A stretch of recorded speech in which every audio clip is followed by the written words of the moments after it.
ज़्यादातर विद्यालय में देखा जा रहा है सभी जगह खाना पूर्ति की गई है, चाहे वाटर पॉइंट के नाम से हो चाहे रिपेयरिंग के नाम से हो। मैं माननीय भजन लाल जी से आग्रह करूंगा और माननीय शिक्षा मंत्री जी से भी आग्रह करूंगा कि जिन स्कूलों में आपने क्षतिग्रस्त जो स्कूलें हैं पुनर्निर्माण के लिए पैसा दिया है, एक बार आप अलग से इंडिपेंडेंट टीम भेज करके जांच करवा लें किस तरीके से लिपाप होती है। ये मैं आपके माध्यम से कहना चाहता हूँ। और मैंने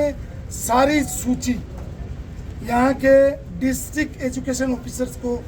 और निदेशक को और शिक्षा मंत्री जी को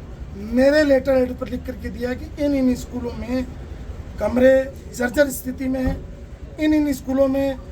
लड़कियों के लिए टॉयलेट्स की व्यवस्था नहीं है, इन स्कूलों में पीने के पानी की व्यवस्था नहीं है। तो ये सारा मैंने भेजा है। तो एक तो मेरा आग्रह रहेगा। एक दूसरा, आज जिला कलेक्टर महोदय नए आए हैं और हम उम्मीद करते हैं कि यंग आदमी है और यंग आदमी से हर आदमी उम्मीद करता है। फ्रेश हैं, डायरेक्ट रिक्रूटेड IAS हैं और यहाँ की समस्याएं जितनी थी वो सब डिस्कस करिए, चाहे वो आपके निष्क्रांत भूमि की हो, जिला चिकित्सालय की हो, राजकीय कन्या महाविद्यालय की भूमि आवंटन की हो, सीवरेज जो यहाँ मेला मैदान में पानी आ गया वो रिवर्स हो रहा है, जो हमारी सिंगी तलाई का काम है उसका, और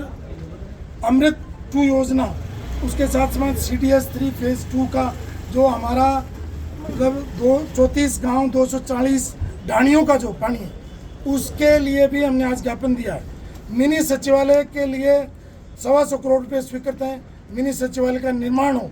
और फल सब्जी मंडी जो हमारे उसके लिए भी जल्दी से जल्दी उसका काम शुरू हो क्योंकि पैसे की स्वीकृति आ गई। स्ट्रीट वेंडर्स के लिए, चाहे वो सब्जी बेचने वाले हों, चाहे वो फ्रूट बेचने वाले हों, चाहे चूड़ी बेचने वाले हों, चाहे बर्तन बेचने वाले हों, उनके लिए भी स्थायी रूप से सरकार जो कानून में उनके दायरा है, जो अलग अलग कानून बने हुए हैं, उनको अनुदान दे करके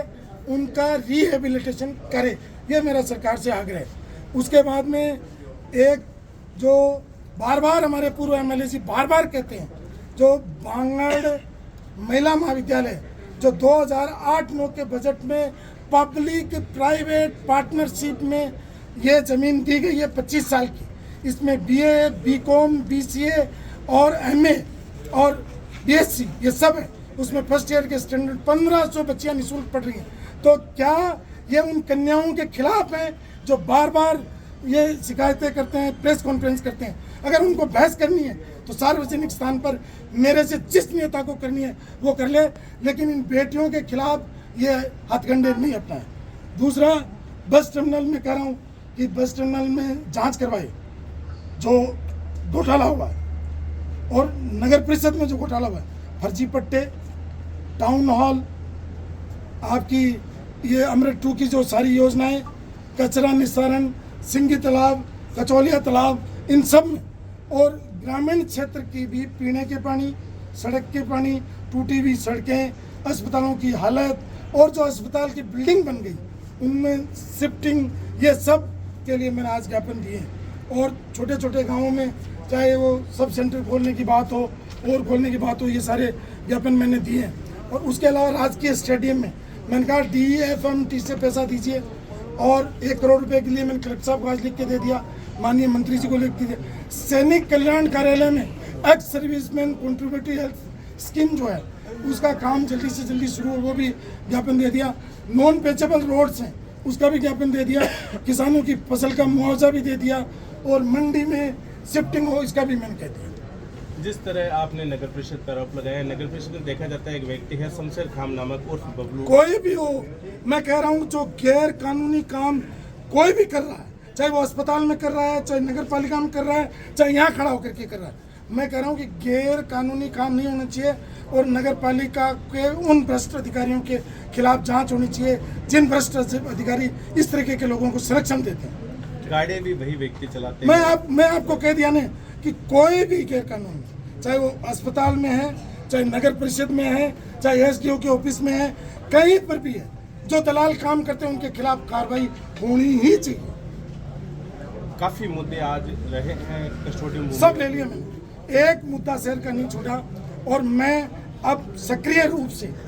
मैं जनप्रतिनिधि होने के साथ साथ में अब कोई गलत काम जो भी प्रशासन का अधिकारी करेगा और गलत लोगों को प्रश्रय देगा, यूनुस खान बर्दाश्त नहीं करेगा। 2.5 साल इसलिए कि भी ये जनता आ रहे हैं, लेकिन उसका दुरुपयोग और भ्रष्टाचार जो हो रहा है उसके खिलाफ जिस शक्ति के साथ मैं आऊँगा आप सोच भी नहीं सकते। देखा जा रहा है पूर्व में भी आपने ज्ञापन दिए हैं, 2.5 साल बीत चुके हैं, लोगों को एक आस भी जुड़ी है आपसे कि जिस तरह लगातार जनता त्रस्त है। मैं मेरी बात सुनिए, मैं 125 करोड़ रुपए मिनी सचिवालय के लाया, बाईपास के लिए लाया, 60 करोड़ रुपए की रोड लाया, शहर के अमृत के जो स्कीम्स लाया, अब शहर के लिए 12 करोड़ रुपए पीने के पानी के लिए लाया, और अब यहाँ पर जो सरकारी कार्यालय उन एक एक सचिव से मैं मिल रहा हूँ, एक एक मिनिस्टर से मैं मिल रहा हूँ, एक एक ज्ञापन दे रहा हूँ, जनता की बातों को कलेक्टर के पास, संबंधित अधिकारियों के पास पहुँचा रहा हूँ। अधिकारी समझ लें कि अब भ्रष्टाचार बर्दाश्त नहीं होगा, ये जो दुकानें खोल रखी हैं अभी नहीं चलेंगी। Thank you.